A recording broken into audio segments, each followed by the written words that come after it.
Donc, Aurore Guitry est très désolée de ne pas être là ce matin, elle vous prie de vouloir l'excuser, mais elle fait quelque chose d'encore plus important que notre colloque, puisqu'elle attend un bébé et les médecins n'ont pas autorisé à voyager. Donc c'est une communication à deux voix et écrite à quatre mains qui va être un récit d'expérience. Le doctorat dans lequel nous sommes entrés nous permet un contact avec notre propre création et par là un renouvellement. Les deux volets de la thèse dont on a entendu ce matin de très belles classifications, pratiques et théoriques, sont en eux-mêmes expérience de l'œuvre et mise à distance de l'œuvre. Le recul que l'on prend est possible dans un intervalle et nous voulions vous parler de cet intervalle, de l'expérience que nous sommes en train d'en faire. Pascal disait « Je ne puis juger de mon ouvrage en le faisant, il faut que je fasse comme les peintres, que je me recule, que je m'éloigne, mais pas trop. De combien donc ?» Pascal, distinguant la création de la réflexion, les éloignant, présuppose que la simultanéité n'est pas envisageable. Doit-on scinder ce doctorat en deux temps distincts, celui de la création puis celui de la réflexion, au risque de les rendre inconciliables? Et en discutant ce matin, on se disait que ce qui est d'autant plus difficile, c'est qu'on nous demande à l'entrée, pour postuler dans ce doctorat, de présenter un pré-projet qui est à la fois une explication de la partie pratique et déjà des hypothèses sur la partie théorique. Quels sont les liens entre le geste créatif et l'acte réflexif universitaire? Peut-on être dans cette double tension sans dénaturer l'œuvre ni brader le recul scientifique? Deux positionnements sont donc possibles, maintenir un intervalle ou au contraire aborder simultanément création et théorie. Or, pour toutes les deux, nous sommes encore dans l'expérience. Aurore rentre dans sa troisième année de doctorat et moi dans ma seconde. Ainsi, l'invitation de Violaine est comme un intervalle dans ce temps de travail, nous permettant de réfléchir. Alors je répondrai pour Aurore et moi à 4 questions. La première qui est un préalable, pourquoi ce doctorat? Aurore Guitry s'est inscrite non pas pour affirmer sa position de romancière, elle a publié déjà 3 romans chez Calman Lévy et de Noël, mais pour se renouveler. Et ce renouvellement, il a touché la nature même de son projet. Dans ses 3 précédents romans, elle explique qu'elle part toujours de textes oubliés qu'elle retrouve dans les tiroirs, qu'elle les reprend, qui deviennent comme la matrice rayonnante du texte à venir, qu'elle construit, elle balise une ligne directrice, et Jean-Marc nous rappelait hier que ça, ce sont les écrivains à programme. Et je vais en parler tout à l'heure, elle fait tout à fait différemment. Pour ma part, je suis rentrée dans ce doctorat pour des raisons différentes. Professeure de lycée, chargée depuis 15 ans de cours à l'université, j'enseigne en lettres modernes, l'atelier d'écriture, proposant aux étudiants de passer de l'autre côté du miroir et de s'autoriser enfin à écrire. Et au DU, je suis responsable du module de l'écriture didactique. Et donc on pense à Aix que former des animateurs, c'est d'abord leur permettre de rentrer en écriture comme une des premières déontologies. J'écris, je me suis définie comme une enseignante qui écrit de façon régulière, avec des publications plus modestes en revue, des lectures publiques, et quelques partenariats et livres d'artistes avec Isabelle Massin qui est graveur depuis longtemps, et puis plus récemment avec Jacques Cadet qui est peintre. J'ai voulu engager un travail de recherche pour aller jusqu'au bout d'une pratique qui était empirique. Et j'ai voulu pour ça que dans le volet pratique, il y ait les 2 aspects de mon écriture. D'un côté des textes personnels dont je vais parler, et de l'autre le travail en atelier, ces territoires des propositions dont hier François Bon nous a magnifiquement parlé, notamment dans son 7e point, lorsqu'il disait que notre implication obscure, c'est celle de l'écriture même. Au départ donc, nous avions 2 démarches différentes. D'un côté, un doctorat qui, à mon âge, m'autorisait à penser, mais penser en écrivant. Et c'était la première et la seule volonté que j'avais. Pour Aurore, il s'agissait au contraire d'un besoin de renouveler un métier de romancière en l'accompagnant d'une réflexion théorique. Deuxième question, d'où ça vient? Alors Michel Butor, dans Répertoire 5, essaie de répondre à cette question qu'il appelle celle de la mine, c'est-à-dire d'où vient le texte, quel lieu souterrain de la création. Il note que l'origine du texte se trouve dans le texte lui-même et qu'il est très souvent difficile de dire d'où ça vient. Et il cite quelques influences, les mots, le voyage, l'enfance, la nuit. Hier, Jean-Marc nous a proposé la démarche du généticien avec différentes étapes du texte. Nous allons prendre compte d'un cheminement.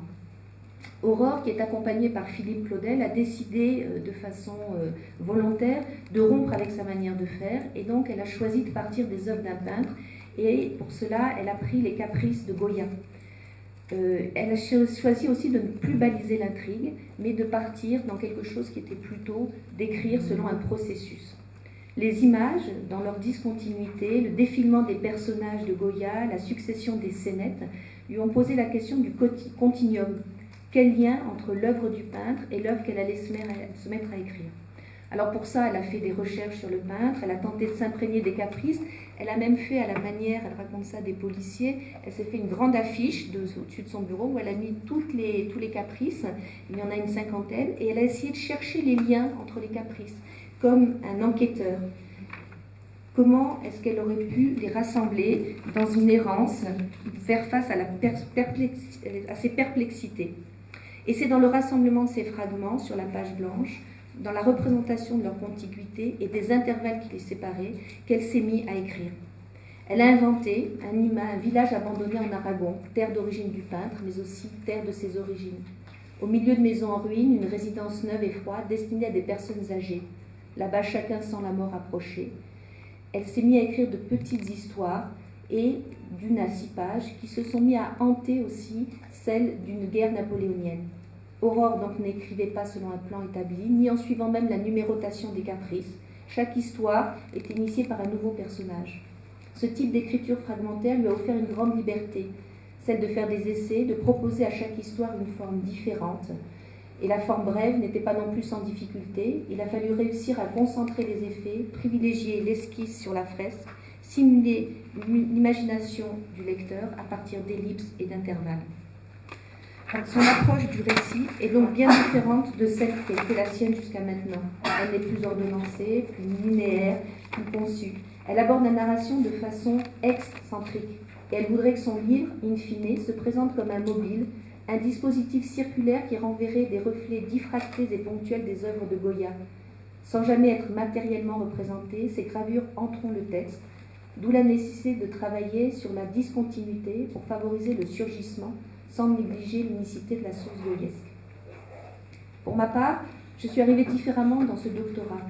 J'avais des chantiers d'écriture personnelle que j'ai essayé de mener de front, alternant pendant l'année dernière des moments où je me consacrais plus à l'un ou plus à l'autre.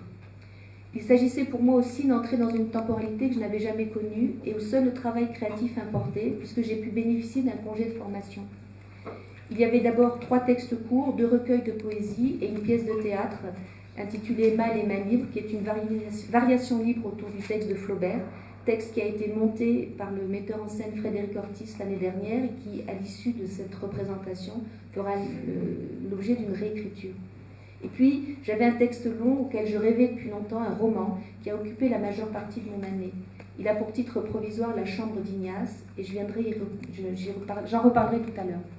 Enfin, la dernière chose qui compose ce corpus créatif, et je ne sais pas encore comment ça s'inscrira dans le travail de recherche, ce sont toutes les consignes d'atelier que j'ai données pendant l'année 2014-2015. Mon hypothèse de départ était de comparer ces textes dans la partie théorique pour voir si les mêmes déclencheurs, les mêmes procédés étaient à l'œuvre dans mon écriture créative et dans les consignes d'atelier. La question qui m'intéresse est celle aussi du statut de la consigne. Est-elle créative en elle-même? Peut-on la qualifier d'œuvre et par exemple lui adjoindre un copyright? Ainsi, ma démarche est tout à fait différente de celle d'Aurore, en ce sens que j'avais déjà des textes en chantier et une idée, certes vague mais présente, qui préexistait à l'écriture de la première partie du doctorat. C'est Charles Julier qui accompagne la partie pratique de ma thèse. Il m'a reçu l'année dernière à 5 reprises et à partir du travail que nous avons engagé ensemble, nous avons décidé que les textes poétiques étaient abandonnés et qu'une écriture du roman pouvait être réenclenchée. Tout part chez moi d'une incitation extérieure. J'avais dans ma bibliothèque un texte de Barthes qui s'intitule Sade, Fourier, Loyola. Je m'en servais souvent dans les ateliers d'écriture pour les biographèmes. Barthes y étudie ces 3 écrivains qu'il considère comme des classificateurs, des fondateurs de langue, langue du plaisir érotique, langue du bonheur social, langue de l'interpellation divine. Il ajoute qu'ils ont été des formulateurs, des inventeurs d'écriture, des opérateurs de texte. Formuler, inventer, opérateur de texte. Ces mots me semblent féconds pour la recherche en atelier d'écriture et plus précisément pour l'étape en amont, celle de la fabrique des consignes. Inventer des signes, dit encore Barthes, et non plus comme nous le faisons tous les consommer, c'est entrer paradoxalement dans l'après-coup du sens qu'est le signifiant. En un mot, merci, pratiquer l'écriture. Alors voilà, je suis partie de Loyola, comme toi, sur le chauffeur de Proust, j'ai fait des recherches. Et puis je suis tombée sur un curieux petit texte qui s'appelle Le récit du pèlerin.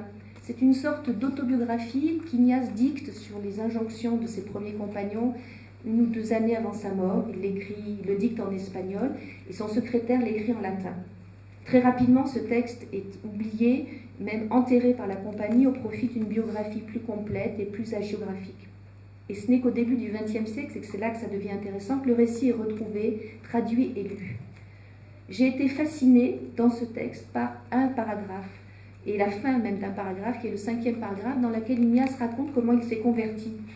Alors laissez-moi vous entraîner dans cette curieuse histoire.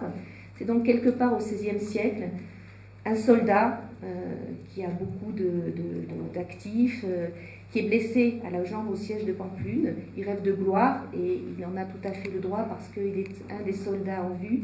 Il rêve de bataille et de femme. Il dit même qu'il rêve de conquérir la plus haute femme d'Espagne. Comme il boite à l'issue de sa convalescence, il se fait réopérer. Et pour se distraire, il demande des romans de chevalerie. Il en est féru. Or, dit-on, la maison était bien pauvre et ne possédait pas de tels livres. On lui donne une Vita Christi et un Flos Sanctorum, 2 livres pieux. Déception profonde. Et pourtant, à partir de là, notre cavalier va se mettre à inventer d'autres itinéraires prévus. C'est-à-dire qu'il va se mettre à romancer.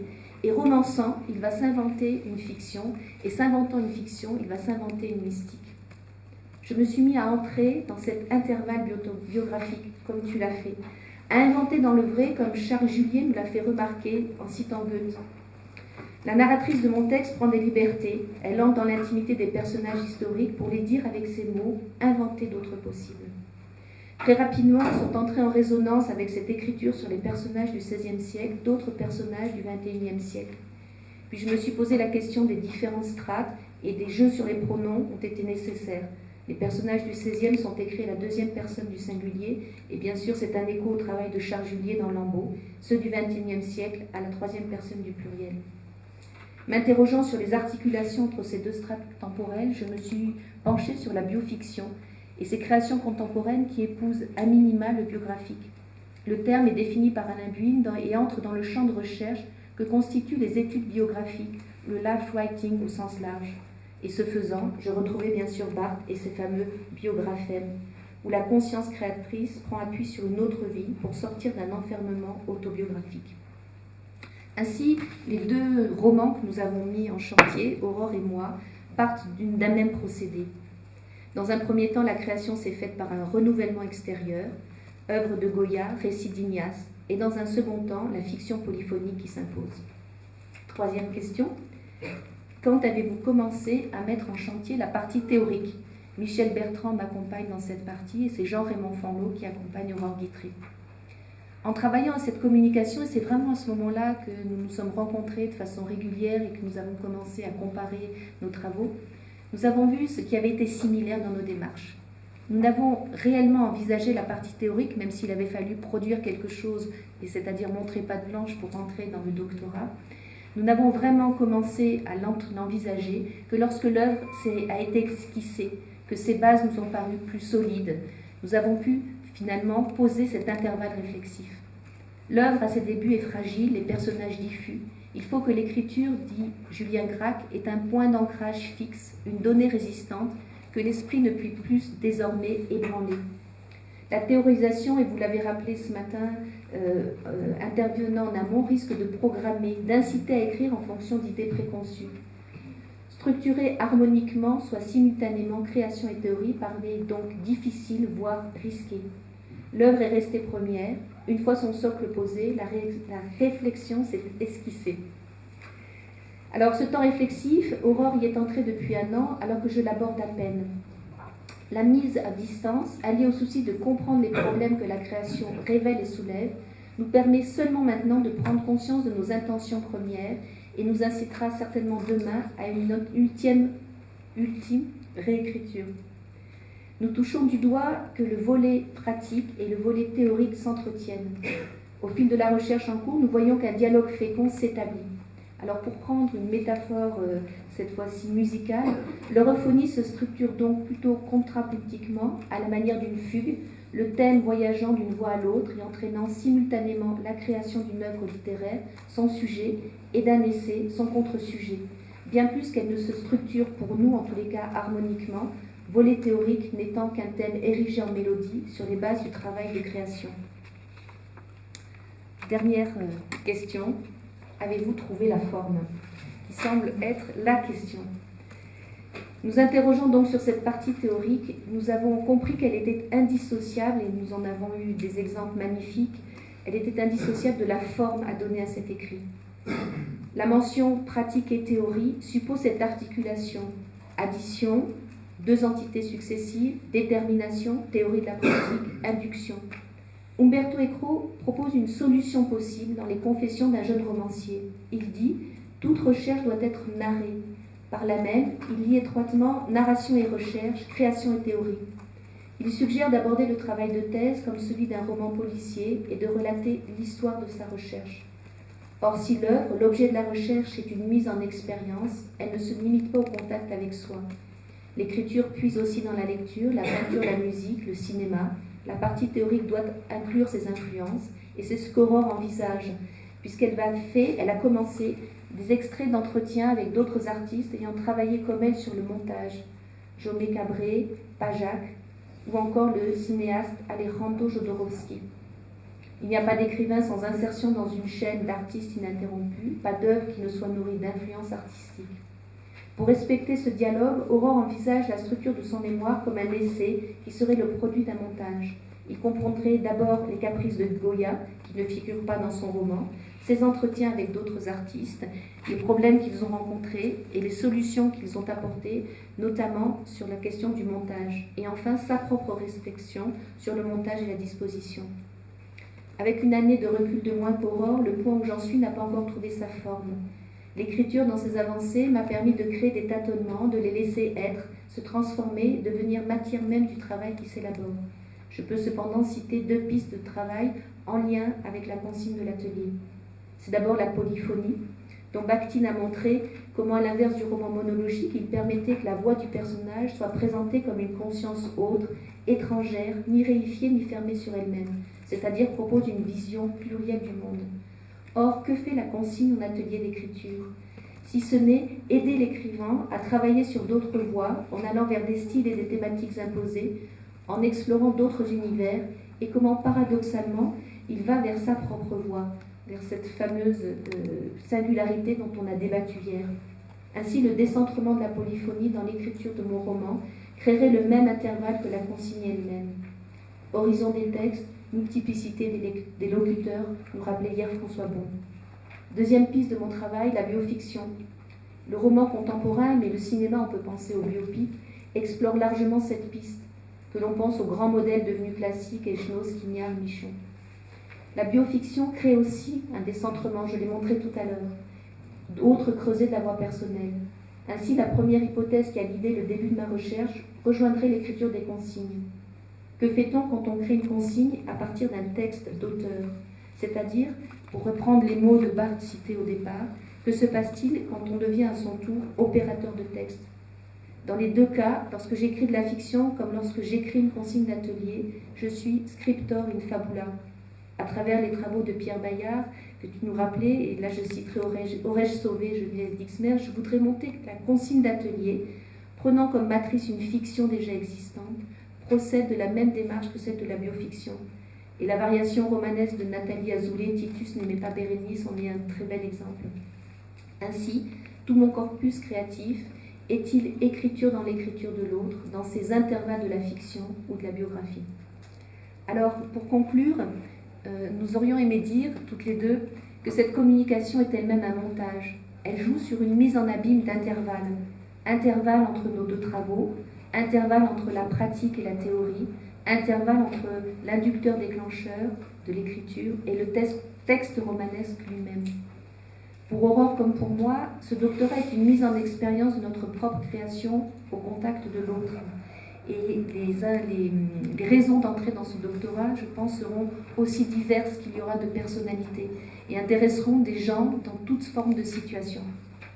L'écrivain et le chercheur partagent une même solitude face à leurs travaux, mais une solitude qui se rapproche du recueillement dont parle Maurice Blanchot en évoquant Rilke. L'écrivain recueille, récolte le fruit de ses expériences, de ses lectures, de ses émotions, pour les transcrire ensuite dans son œuvre. Ce doctorat permet de joindre la pratique de l'écriture à la production d'un savoir scientifique axé sur l'interdisciplinarité, l'articulation de plusieurs savoirs et de plusieurs arts. La mention pratique et théorie de la création littéraire et artistique mêle photographes, plasticiens, musiciens. Et d'ailleurs, une exposition aura lieu du 3 au 9 décembre 2015 à Aix-en-Provence et rejoindra des travaux d'une dizaine de doctorants, ainsi que de l'école de photographie d'art. Pour nous donc, les deux volets s'entretiennent. Il y a la main qui écrit et l'autre, celle qui n'écrit pas, capable d'intervenir au moment où il faut, de saisir le crayon et de l'écarter. Maurice Blanchot. Merci.